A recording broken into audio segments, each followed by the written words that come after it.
Hey everybody, I'm John. I collect cards. I hope you're all doing well. It's Wednesday, July 10th. 2 weeks until opening night of the National. I can't wait to get out there to Cleveland. I'll be out there on the Thursday, the 25th, and Friday, the 26th. So just one night, but I should be able to put in 2 full days, or just about 2 full days there. So can't wait to do it. But in the lead up to I guess one of the main events of the year in the hobby. Thought I'd just do this little video here.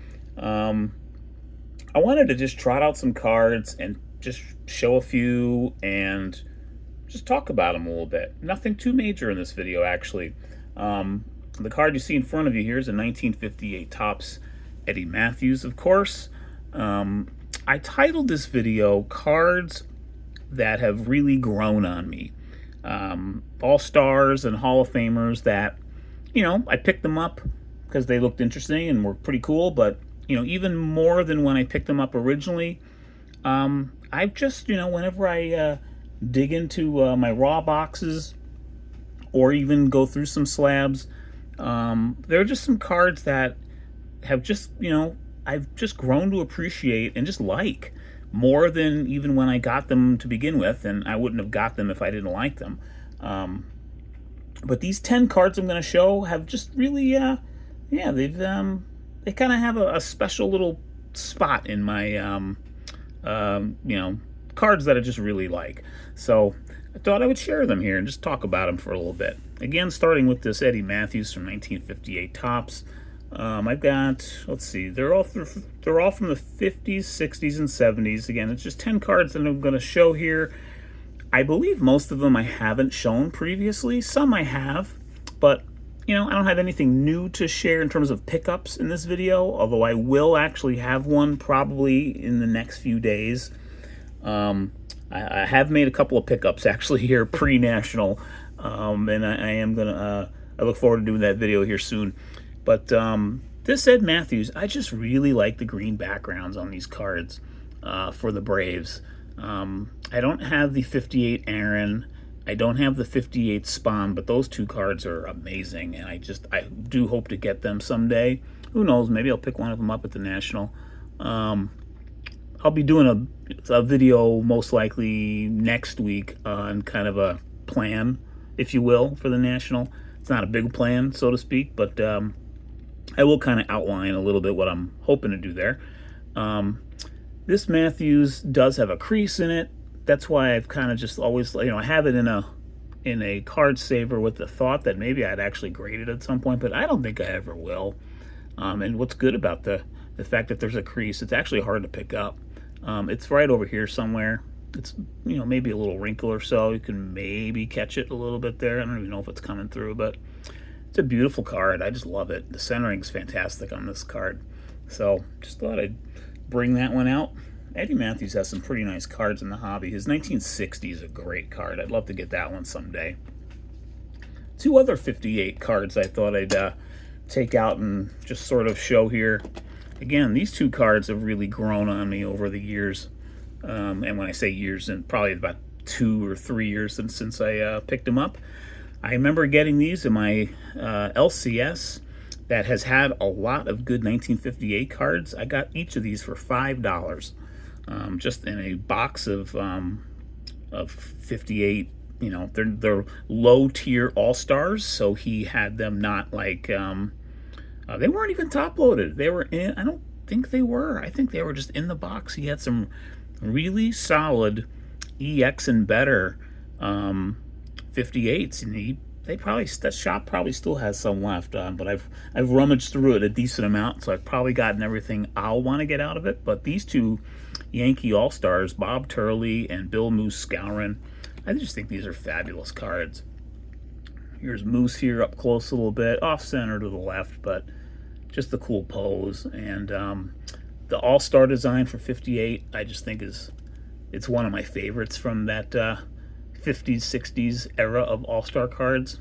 I believe 58 might be my actual favorite. Here's the Turley. This is actually a better centered card. It's really nice. Again, I've thought about sending these in for grading just because I'm a Yankee fan and nice names in Yankee lore. But again, I think I'm gonna actually appreciate them more raw, and they have grown on me as such over the years. The thing with this one does have a printer stripe going all the way up and down the card, pretty much, but eye appeal in general, just like from this, even from that distance, this looks great. I just think those are two great cards. So I just thought I'd show them here on camera for a video. Here's a card that was one of the, probably among the first vintage cards I picked up after I got back in the hobby. This 1961 Topps Curt Flood. Got this, I remember getting this at the same LCS I got the 58s in a 61 box. And the shop has their 61s and like 60, and actually 60 might still be 5. I know 61, 62s, 63s they have $3 a card that they have kind of loose, and 50s they have they're for typically $5 a piece. So I got this card for $3 and I just absolutely love it. Always have. I just think it's a great pose of Curt Flood, such an important player and a great player of the era, and an important player in all of baseball history. The battle he did to for players' rights, basically, and really paving the way for free agency. I mean, I'm the kind of quote unquote old school fan who likes to see greats, all-time greats, being with one team. But you gotta at the same time look at the other side of the coin, and you just can't expect that. You can't. In some ways, you can't even. I mean, you can hope for whatever you want, but the player should be able to play at least after a certain time. Should be able to play where he wants. If he's got the skills to stay at the level, and his contract is up, he should be able to look elsewhere. It's that side of the coin for the last 50 years or so, is relevant, and thankfully so. So anyway, I just think beyond all the history, I just think that's a great shot of Curt Flood. So love this card. Absolutely love it. And here's another one I picked up a little more recently, just in the last year or so. Very underrated All-Star. I had to look it up how many All-Stars this guy had. 5 All-Star appearances, 3 Gold Gloves for Earl Batty, Minnesota Twins. He also played for the Chicago White Sox before that. But just one of the AL's best catchers of the 1960s. And I just think the composition of this card, and that's really for a lot of these, is the composition, the design, like in terms of how the photo was working with the design of the card itself. I just love how they crop the photo. It's a great photo to begin with, but I just love how they have it cropped along the right half of the card. And he's kind of looking up where there's some real estate here on the card, and with the Twins, and just it's just balanced. There's so much great balance on this card. I just think this is a absolutely fantastic baseball card, and it's of a great all-star catcher to boot. So just an awesome card. Got this one off of eBay, I think, and gosh, it was probably anywhere from $3 to $5. I can't remember exactly what I paid for it, but when I saw this, I was like, gosh, there's a card I just maybe had seen before, but maybe not in a long time. And I'm like, it just, sometimes they just pull you in, and this card just pulled me in one night, and gosh, it's even grown on me more since. Just absolutely love this card. Earl Batty. And another one that I have had this one for probably over 3 years at this point. Probably got this in 2020 or 2021, so not long after I got back in. I went to a card shop in Grand Rapids, and it wasn't even Legends, which is like the biggest one up there, but I can't even remember what this other one was called. Might not even be open anymore. But I picked up this 1966, staying with 66, this Dick Howser, which is a high number, actually. I'll turn it over really quick. It's number 567, and it's in quite good condition. The fact that it's a high number, I've been tempted for quite a while to get it graded, but I just think I enjoy it so much, and have grown to Enjoy it even more raw, just looking at it like this. That I don't think I am going to ever grade it. It just doesn't need to be enjoyed. And I like the blue sky, the way the red and blue kind of contrast with each other. You know, his red in the uniform and the blue, not just on his cap, but just the perfect blue sky in the background. Just a great card, I think. You know, probably from spring training. Dick Howser has a Yankee connection, of course, as well. Coached him for a while, managed him for a time. Finally got his World Series championship in '85, and then we lost him way too soon. Gosh, I think he died in the 1980s. I don't even think he made 1990. But just a really, really nice card. I like this one a lot. The centering's great. Edging's got a little bit of an edge wear issue on the bottom, but very slight. This is a really nice card, and I just love it. So I thought I'd show it tonight. And I've got 4 more I'm going to share here. This one I have shared a little more recently. These next 2 are from 1967 Topps. This is card number 1 in the set, actually.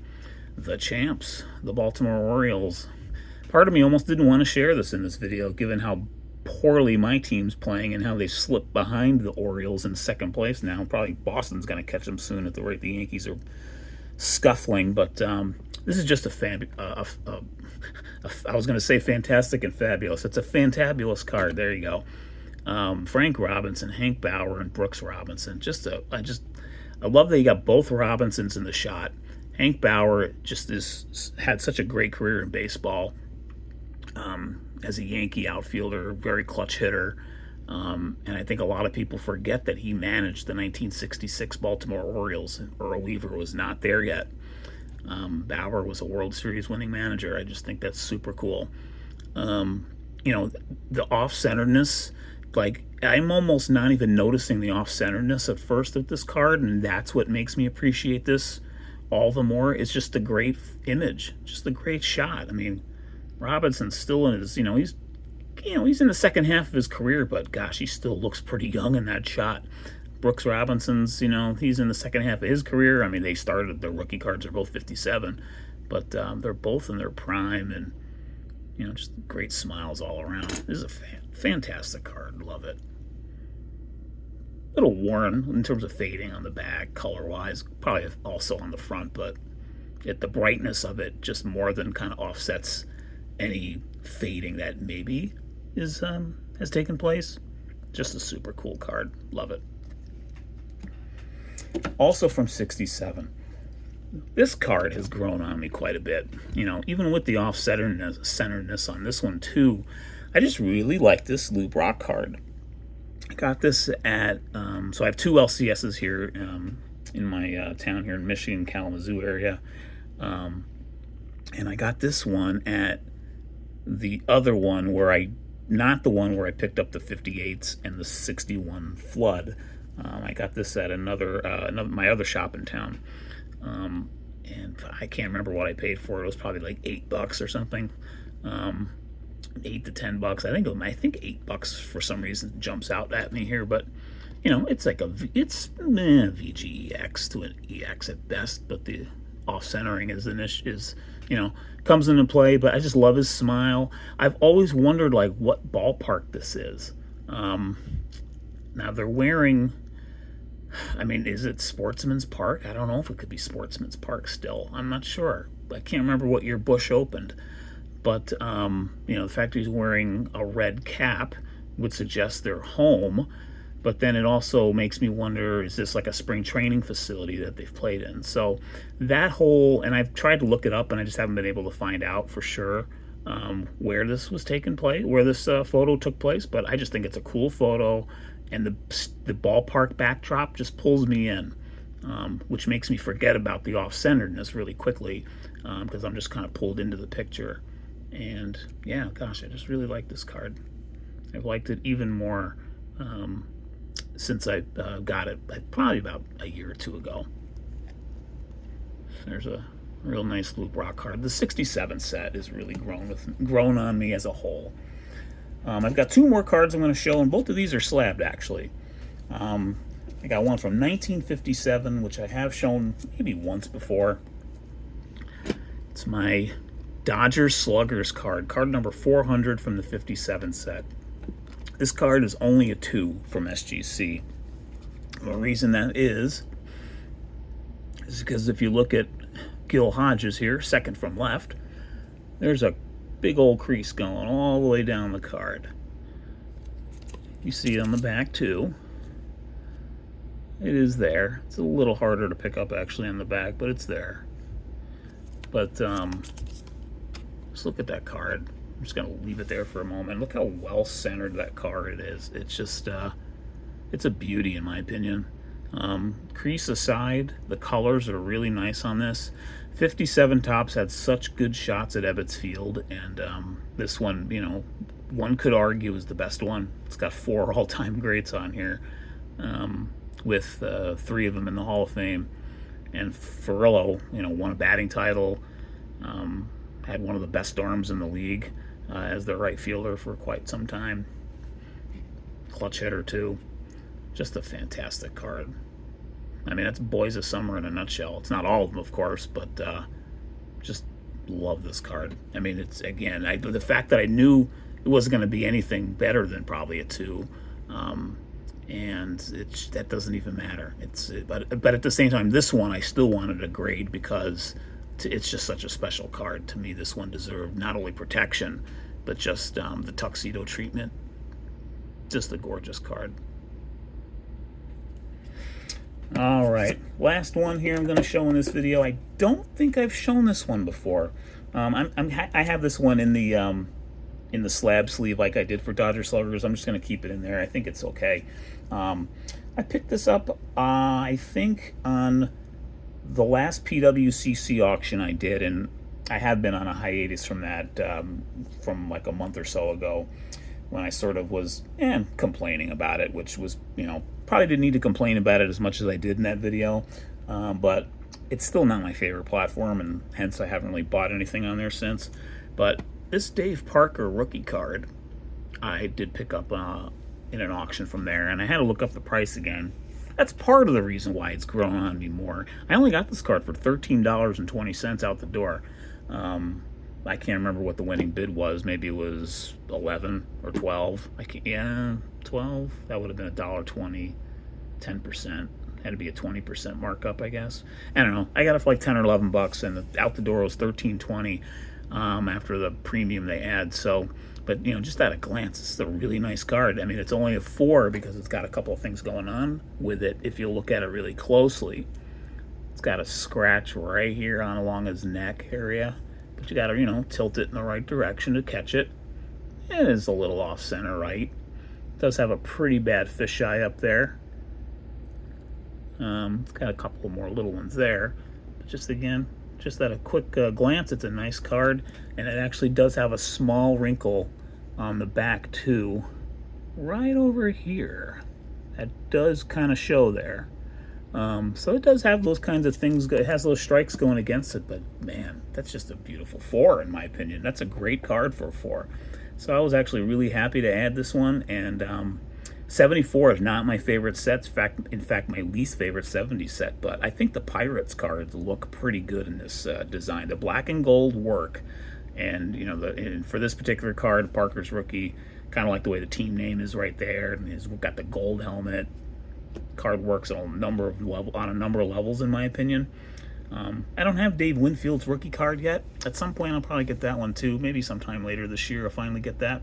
But that's all I have for you today. I wanted to just show some cards of you know, with some crappy things going on this week in the hobby with theft, and I mean there was like not just the Dallas show, but there was something I saw on my feed from Portland. Like a backpack of like raw cards that had Mantle, and some other nice ones were stolen and recovered, thankfully. But just, you know, some kind of junk news, not junk, but just crappy news in the hobby this week. And so, I don't know, it just made me want to take out my cards and kind of look at them. And a video like this was kind of something I wanted to do for a bit. And so, thought tonight was the night to do it. So, thanks for watching, everybody, if you stuck around.